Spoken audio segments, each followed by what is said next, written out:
March is Colorectal Cancer Awareness Month, an effort to educate communities on the fourth most commonly diagnosed cancer in the United States. So today we have Dr. Hilary Simon with us, colorectal surgeon from U of L Health. We're excited to have you here, and thanks for taking the time. Yeah, thanks for having me. It's great to be here. Welcome to the bright lights, right? Yeah. Kind of like the OR. Okay, so tell us first, what are some of the signs and the symptoms of this particular kind of cancer?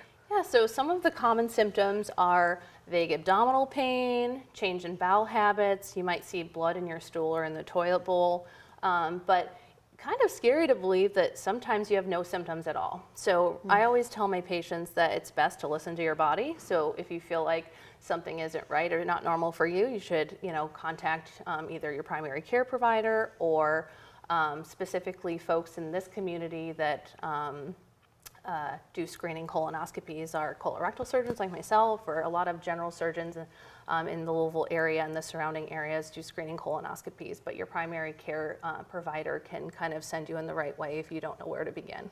Okay, excellent. So let's talk who might be more at risk when we're talking about this kind of diagnosis. Yeah, so obviously if you have a personal history of polyps on a prior colonoscopy, or if your family has a history of polyps or colon or rectal cancer, you're at increased risk. But if you are average risk, meaning you have nobody in your family with colon or rectal cancer, an average risk person should start their screening at age 45, and I would recommend that they start it with a screening colonoscopy. There are other ways to screen that insurances will cover, because some people cannot undergo a colonoscopy, and we can, work around and folks can still be screened. But screening colonoscopy, average risk patient, 45 years old.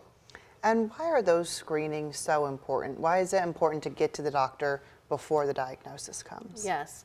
So many cancers we can't prevent, but colon and rectal cancer is one we can. So colorectal cancer develops typically from polyps found in your colon, and they develop slowly over time. So if you undergo your screening colonoscopy and we can remove those polyps, you essentially prevent your risk of them developing into a colon or rectal cancer. Wow, and the idea that this is one of those cancers that you can take that action on ahead of time makes it so important. Dr. Simon, thank you so much for coming in today. Thanks for having me. We really appreciate it.